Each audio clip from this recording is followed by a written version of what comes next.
గణపతితో సహా ఏ దేవుణ్ణైనా మనం ఆరాధించడం ఎందుకు అంటే అంతిమంగా మనమే ఆ దేవుడు అని తెలుసుకోవడానికి.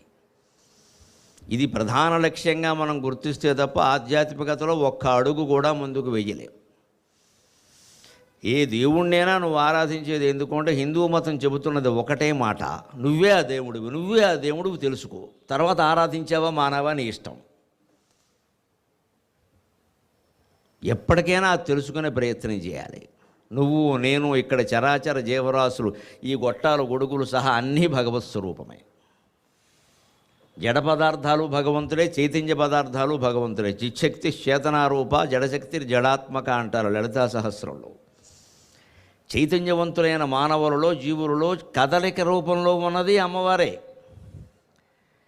కదలని పదార్థాలలో ఈ బల్లలో కానీ ఈ సీసాలో కానీ ఈ పళ్ళెంలో కానీ ఈ పళ్ళలో కానీ ఈ మైకు గొట్టంలో కానీ కదలని శక్తి రూపంలో ఉన్నది అమ్మవారే.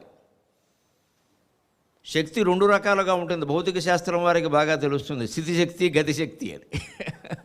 Potential energy and kinetic energy అంటారు. పొటెన్షియల్ ఎనర్జీ స్థితిశక్తి, కెనటిక్ ఎనర్జీ గతిశక్తి. గణపతి పొటెన్షియల్ ఎనర్జీ, కూర్చున్న చోట నుంచి కదలడం, అందుకే అంత ఆకారం ఉంటుంది.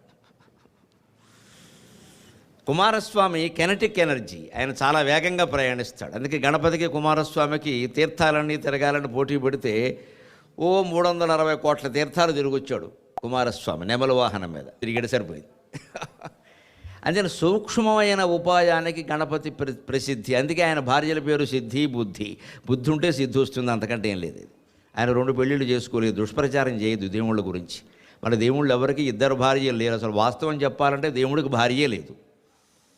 దేవుడే భార్య, దేవుడే భర్త. వాళ్ళకి భార్య భర్త ప్రత్యేకంగా, వాళ్ళకి ఎందుకు ప్రత్యేకంగా పెడతాం? మనకు ఉన్నారు కాబట్టి వాళ్ళకి పెట్టేస్తాం అంతే. మనకున్నాక వాళ్ళకి లేకపోతే బాగుండదు కదా. అందుకని మనం ఎంత ఎక్కువ ఉంటే అంత మంచిది అనుకుంటాం కదా. డబ్బులు కానీ ఏది కానీ ఇళ్ళు కానీ బాకీలు. అలాగే వాళ్ళకి భార్యను కూడా ఎక్కువ మందిని పెట్టేసాం మనం.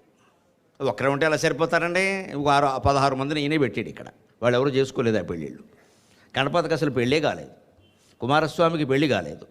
వాళ్ళిద్దరూ బ్రహ్మచారులు. కుమారావద్యాపి ద్విరదవదన క్రౌంచదడనవును శంకరాచార్య సౌందర్యలహరిలో చెబుతారు. వేద ప్రసిద్ధమైన మాట. గణపతికి కుమారస్వామికి పెళ్ళి అవ్వలేదు, వాళ్ళు బ్రహ్మచారులు. మరి సిద్ధి బుద్ధి ఏమిటయ్యా అంటే